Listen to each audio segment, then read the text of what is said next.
वर्गीकरण किया गया है। यहां तक तो दिक्कत था कीबोर्ड को समझने में। अब हम लोग जानेंगे कि कीबोर्ड का क्या इतिहास है। कीबोर्ड का आविष्कार किस जनरेशन में किया गया बताओ? कंप्यूटर के किस जनरेशन में कीबोर्ड का आविष्कार हुआ? किस जनरेशन? Third generation. तो कंप्यूटर का जो आविष्कार हुआ, जिसमें हम कीबोर्ड की बात की, तो कीबोर्ड का आविष्कार 1860 ईस्वी में हुआ। उसके पहले हम लोग कंप्यूटर में इनपुट देने के लिए पंच कार्ड का प्रयोग करते थे।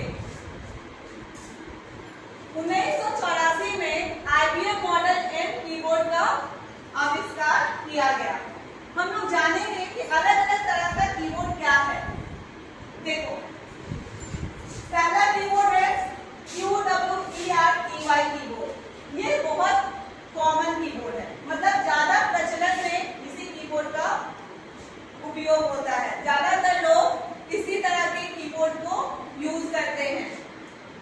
इसमें देखोगे कि ये जो कीबोर्ड में बटन्स है आपस में ग्रुप में। उसके बाद जो दूसरा कीबोर्ड आया वो रैक कीबोर्ड आया। इसके बाद जब हम कंप्यूटर में मल्टीमीडिया यूज करने लगे, मतलब ऑडियो विजुअल सिस्टम का प्रयोग करने लगे, तो हमारे पास मैकेनिकल, गेमिंग और वायरलेस कीबोर्ड का आविष्कार किया गया। मैकेनिकल कीबोर्ड, गेमिंग कीबोर्ड और वायरलेस कीबोर्ड, ये तीनों अलग अलग जगह पर अलग अलग उपयोग में लाए जाते हैं। ये कीबोर्ड जो हमारे पास है, कैसा कीबोर्ड है? ये वाला कीबोर्ड कैसा कीबोर्ड है? और वायरलेस है और QWERTY पैटर्न पर है। जब भी हम लोग टाइपिंग सीखते हैं तो यहां से स्टार्ट होता है ASDFGH सेमीकोलन LKJ और इसके ऊपर QWERTY फॉर्मेट है। तो ये स्टैंडर्ड कीबोर्ड है।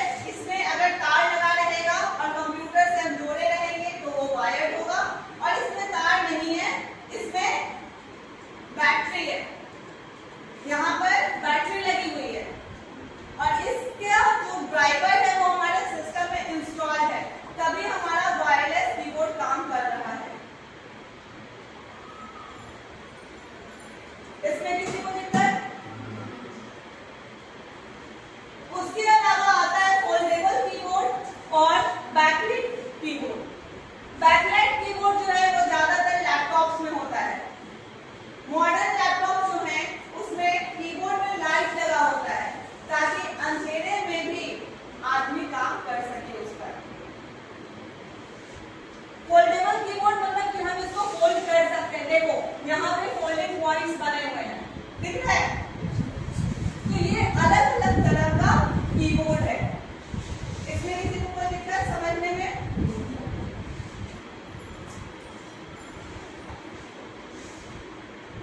अब आते हैं primary functions of keyboard. Keyboard का काम क्या है, फंक्शनैलिटी क्या है, उसकी कार्य प्रणाली क्या है, क्या क्या काम हम करते हैं? सबसे पहले हम किस चीज के लिए यूज करते हैं?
यहाँ तक किसी को कोई दिक्कत है?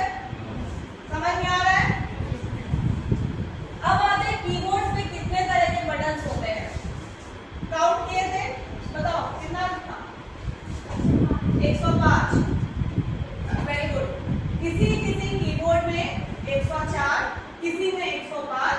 इस तरह से नॉर्मल कीबोर्ड्स में हमारे पास बटन्स होते हैं। उसके अलावा कुछ कीबोर्ड ऐसे हैं जिनमें कि 104 से 120 के लगभग बटन्स होते हैं। इस चीज को तुम लोग लिख लोगे कि हमारा जो स्टैंडर्ड साइज है 104 105, उसके बाद जो पिंकी लेस या कॉम्पैक्ट कीबोर्ड होता है उसमें 87 से 88 कीज होते हैं। जैसे हमारे मोबाइल में जो कीपैड होता है उसमें 104 नहीं होगा क्योंकि उसकी फंक्शनैलिटी अलग है। मोबाइल का कीबोर्ड किस कीबोर्ड के कैटेगरी में आएगा? मोबाइल में कीबोर्ड होता है किस कैटेगरी में आएगा?